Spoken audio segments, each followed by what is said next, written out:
हल्कू ने आकर स्त्री से कहा, सहना आया है, लाओ, जो रुपये रखे हैं उसे दे दूं, किसी तरह गला तो छूटे।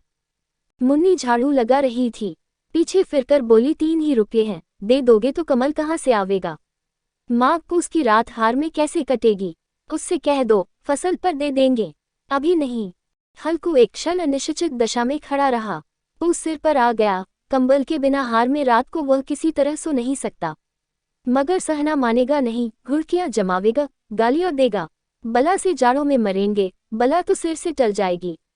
ये सोचता हुआ वह अपना भारी भरकम डील लिए हुए, जो उसके नाम को झूठ सिद्ध करता था, स्त्री के समीप आ गया और खुशामद करके बोला, दे दे, गला तो छूटे, कमल के लिए कोई दूसरा उपाय सोचूंगा। मुन्नी उसके पास से दूर हट गई और आंखें तरेरती हुई बोली, कर चुके दूसरा उपाय? जरा सुनूं तो कौन सा उपाय करोगे? कोई खैरात दे देगा कमल, न जान कितनी बाकी है, जो किसी तरह चुकने ही नहीं आती। मैं कहती हूँ, तुम क्यों नहीं खेती छोड़ देते? मर मर काम करो, उपज हो तो बाकी दे दो, चलो छुट्टी हुई। बाकी चुकाने के लिए ही तो हमारा जन्म हुआ है, पेट के लिए मजूरी करो, ऐसी खेती से बाज आए। मैं रुपये न दूंगी, न दूंगी। हल्कू उदास होकर बोला, तो क्या गाली खाऊं? मुन्नी ने तड़प कर कहा, गाली क्यों देगा, क्या उसका राज है? मगर यह कहने के साथ ही उसकी तनी हुई भौहें ढीली पड़ गई। हल्कू के उस वाक्य में जो कठोर सत्य था, वह मानो एक भीषण जंतु की भांति उसे घूर रहा था। उसने जाकर आले पर से रुपये निकाले और लाकर हल्कू के हाथ पर रख दिए। फिर बोली, तुम छोड़ दो अब की से खेती, मजूरी में सुख से एक रोटी तो खाने को मिलेगी, किसी की धौंस तो न रहेगी। अच्छी खेती है, मजूरी करके लाओ, वह भी उसी में झोंक दो, उस पर धौंस। हल्कू ने रुपये लिए और इस तरह बाहर चला, मानो अपना हृदय निकाल कर देने जा रहा हूं। उसने मजूरी से एक एक पैसा काट काट कर 3 रुपये कंबल के लिए जमा किए थे। वह आज निकले जा रहे थे। एक एक पग के साथ उसका मस्तक पानी दीनता के भार से दबा जा रहा था। 2 पूस की अंधेरी रात, आकाश पर तारे भी ठिठुरते हुए मालूम होते थे। हल्कू अपने खेत के किनारे ऊख के परतों की एक छतरी के नीचे बॉस के खटाले पर अपनी पुरानी गाढ़े की चादर ओढ़े पड़ा कौप रहा था। खाट के नीचे उसका संगी कुत्ता जबरा पेट में मुंह डाले सर्दी से कुकू कर रहा था। 2 में से एक को भी नींद नहीं आ रही थी। हल्कू ने घुटनियों को गर्दन में चिपकाते हुए कहा, क्यों जबरा, जाड़ा लगता है? कहता तो था, घर में पुआल पर लेट रहे, तो यहाँ क्या लेने आए थे? अब खाऊं ठंड, मैं क्या करूं? जानते थे मैं यहाँ हलवा पूरी खाने आ रहा हूँ, दौड़े दौड़े आगे आगे चले आए। अब रो नानी के नाम को। जबरा ने पड़े पड़े दुम हिलाए और अपनी कुकू को दीर्घ बनाता हुआ कहा, कल से मत आना मेरे साथ, नहीं तो ठंडे हो जाओगे। ये रान पछुआ न जाने कहाँ से बर्फ लिए आ रही है। उठूं, फिर एक चिलम भरूं, किसी तरह रात तो कटे। 8 चिलम तो पी चुका। ये खेती का मजा है। और एक भगवान ऐसे पड़े हैं, जिनके पास जाड़ा आए तो गर्मी से घबराकर भागे। मोटे मोटे गद्दे, लिहाफ कंबल, मजाल है जाड़े का गुजर हो जाए। जकादीर की खूबी, मजूरी हम करें, मजा दूसरे लूटें। हल्कू उठा, गद्दे में से जरा सी आग निकालकर चिलम भरी। जबरा भी उठ बैठा। हल्कू ने चिलम पीते हुए कहा, पिएगा चिलम, जाड़ा तो क्या जाता है, हाँ जरा मन बदल जाता है। जबरा ने उनके मुंह की ओर प्रेम से छलकता हुई आंखों से देखा। हल्कू, आज और जाड़ा खा ले, कल से मैं यहाँ पुआल बिछा दूंगा, उसी में घुसकर बैठना, तब जाड़ा न लगेगा। जबरा ने अपने पंजों उसकी घुटनियों पर रख दिए और उसके मुंह के पास अपना मुंह ले गया। हल्कू को उसकी गर्म सॉस लगी। चिलम पीकर हल्कू फिर लेटा और निश्चय करके लेटा कि चाहे कुछ हो अब की सो जाऊंगा, पर एक ही क्षण में उसके हृदय में कंपन होने लगा। कभी इस करवट लेटता, कभी उस करवट पर जाड़ा किसी पिशाच की भांति उसकी छाती को दबाए हुए था। जब किसी तरह न रहा गया, उसने जबरा को धीरे से उठाया और उस सिर को थपथपाकर उसे अपनी गोद में सुला लिया।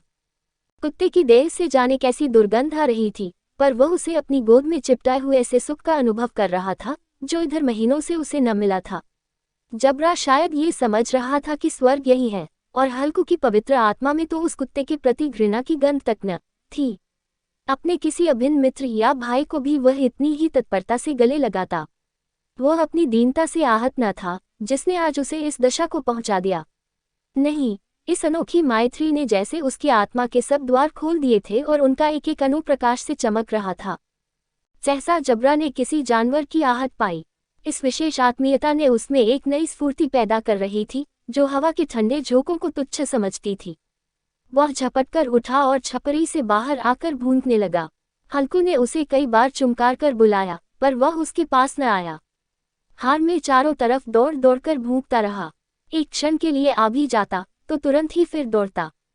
कर्तव्य उसके हृदय में अरमान की भांति ही उछल रहा था। 1 घंटा और गुजर गया। रात ने शीत को हवा से धधकाना शुरू किया। हल्कू उठ बैठा और दोनों घुटनों को छाती से मिलाकर सिर को उसमें छिपा लिया। फिर भी ठंड कम न हुई। ऐसा जान पड़ता था सारा रक्त जम गया है, धमनियों में रक्त की जगह हिम बह रही है। उसने झुककर आकाश की ओर देखा। अभी कितनी रात बाकी है? सप्तर्षि अभी आकाश में आधे भी नहीं चढ़े। ऊपर आ जाएंगे तब कहीं सबेरा होगा। अभी पहर से ऊपर रात है। हल्कू के खेत से कोई एक गोली के टप्पे पर आमों का एक बाग था। पतझड़ शुरू हो गई थी। बाग में पत्तियों को ढेर लगा हुआ था। हल्कू ने सोच, चलकर पत्तियों बटोरूं और उन्हें जलाकर खूब तापूं। रात को कोई मुझे पत्तियों बटारते देख तो समझे कोई भूत है। कौन जाने कोई जानवर ही छिपा बैठा हो, मगर अब तो बैठे नहीं रह जाता। उसने पास के अरहर के खेत में जाकर कई पौधे उखाड़ लिए और उनका एक झाड़ू बनाकर हाथ में सुलगता हुआ उपला लिए बगीचे की तरफ चला। जबरा ने उसे आते देखा, पास आया और दुम हिलाने लगा। हल्कू ने कहा, अब तो नहीं रहा जाता जबरू, चलो बगीचे में पत्तियों बटोर कर तापें। टौटे हो जाएंगे तो फिर आकर सोएंगे, अभी तो बहुत रात है। जबरा ने कुकू करे सहमति प्रकट की और आगे बगीचे की ओर चला। बगीचे में खूब अंधेरा छाया हुआ था और अंधकार में निर्दय पवन पत्तियों को कुचलता हुआ चला जाता था। वृक्षों से ओस की बूंदें टप टप नीचे टपक रही थीं। एकाएक एक झोंका मेहंदी के फूलों की खुशबू लिए हुए आया। हल्कू ने कहा, कैसी अच्छी महक आई जबरू, तुम्हारी नाक में भी तो सुगंध आ रही है। जबरा को कहीं जमीन पर एक हडडी पड़ी मिल गई थी, उसे चिंचोड़ रहा था। हल्कू ने आग जमीन पर रख दी और पत्तियों बठारने लगा। जरा देर में पत्तियों का ढेर लग गया था। हाथ ठिठुरे जाते थे, नंगे पांव गले जाते थे और वह पत्तियों का पहाड़ खड़ा कर रहा था। इसी अलाव में वह ठंड को जलाकर भस्म कर देगा। थोड़ी देर में अलावा जल उठा। उसकी लौ ऊपर वाले वृक्ष की पत्तियों को छू छू कर भागने लगी। उस अस्थिर प्रकाश में बगीचे के विशाल वृक्ष ऐसे मालूम होते थे मानो उस अथाह अंधकार को अपने सिरों पर संभाले हुए हों। अंधकार के उस अनंत सागर में ये प्रकाश एक नौक के समान हिलता मचलता हुआ जान पड़ता था। हल्कू अलाव के सामने बैठा आग ताप रहा था। एक क्षण में उसने दोहर उताकर बगल में दबा ली, दोनों पौफ फैला दिए मानो ठंड को ललकार रहा हो, तेरे जी में आए सोकर। ठंड की असीम शक्ति पर विजय पाकर वह विजय गर्व को हृदय में छिपा न सकता था। उसने जबरा से कहा, क्यों जब्बर, अब ठंड नहीं लग रही है? जब्बर ने कुकू करके मानो कहा, अब क्या ठंड लगती ही रहेगी, पहले से यह उपाय न सूझा, नहीं इतनी ठंड क्यों खाते? जब्बर ने पूंछ हिलाई। अच्छा आओ, इस अलाव को कूदकर पार करें, देखें कौन निकल जाता है। अगर जल गए बचा तो मैं दवा न करूंगा। जब्बर ने उस अग्नि राशि की ओर कातर नेत्रों से देखा। मुन्नी से कल न कह देना, नहीं लड़ाई करेगी। ये कहता हुआ वह उछला और उस अलाव के ऊपर से साफ निकल गया। पैरों में जरा लपट लगी, पर वह कोई बात न थी। जबरा आग के गिर्द घूमकर उसके पास आ खड़ा हुआ। हल्कू ने कहा, चलो चलो, इसकी सही नहीं, ऊपर से कूद कर आओ। वो फिर कूदा और अलाव के इस पार आ गया। 4 पत्तियां जल चुकी थीं। बगीचे में फिर अंधेरा छा गया था। राख के नीचे कुछ कुछ आग बाकी थी, जो हवा का झोंका आ जाने पर जरा जाग उठती थी, पर एक क्षण में फिर आंखें बंद कर लेती थी। हल्कू ने फिर चादर ओढ़ ली और गर्म राख के पास बैठा हुआ एक गीत गुनगुनाने लगा। उसके बदन में गर्मी आ गई थी, पर जो जो शीत बढ़ती जाती थी उसे आलस्य दबाए लेता था। जबरा जोर से भूंदकर खेत की ओर भागा। हल्कू को ऐसा मालूम हुआ कि जानवरों का एक झुंड खेत में आया है। शायद नीलगायों का झुंड था। उनके कूदने दौड़ने की आवाजें साफ कान में आ रही थी। फिर ऐसा मालूम हुआ कि खेत में चर रही हैं।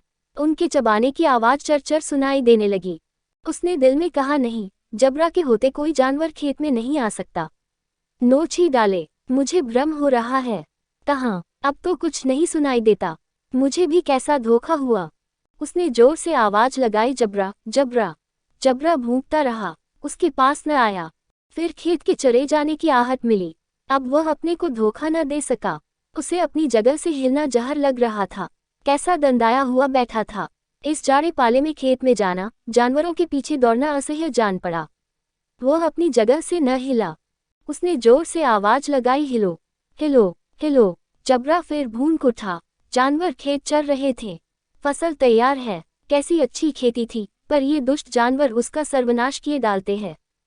हल्कू पक्का इरादा करके उठा और 2-3 कदम चला, पर एकाएक हवा कस ऐसा ठंडा चुभने वाला बिच्छू के दंत का सा झोंका लगा कि वह फिर बुझते हुए अलाव के पास आ बैठा और राख को कुरेदकर अपनी ठंडी देह को गरमाने लगा।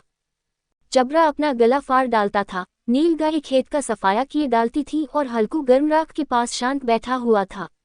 अकर्मण्यता ने रस्सियों की भौती उसे चारों तरफ से जकड़ रखा था।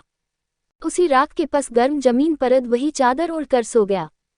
सवेरे जब उसकी नींद खुली तब चारों तरफ धूप फैली गई थी और मुन्नी की रही थी, क्या आज सोते ही रहोगे तुम? यहाँ आकर रम गए और उधर सारा खेत चौपट हो गया। हल्कू ने उठकर कहा, क्या तू खेत से होकर आ रही है? मुन्नी बोली, हाँ, सारे खेत का सत्यानाश हो गया। भला ऐसा भी कोई सोता है? तुम्हारे यहाँ मदया डालने से क्या हुआ? हल्कू ने बहाना किया, मैं मरते मरते बचा, तुझे अपने खेत की पड़ी है। पेट में ऐसा दर्द हुआ कि मैं नहीं जानता हूँ। दोनों फिर खेत के डांट पर आए। देखा सारा खेत रौदा पड़ा हुआ है और जबरा मैरिया के नीचे चित लेटा है, मानो प्राण ही न हो। दोनों खेत की दशा देख रहे थे। मुन्नी के मुख पर उदासी छाई थी, पर हल्कू प्रसन्न था। मुन्नी ने चिंतित होकर कहा, अब मजूरी करके मालगुजारी भरनी पड़ेगी। हल्कू ने प्रसन्न मुख से कहा, रात को ठंड में यहाँ सोना तो न पड़ेगा।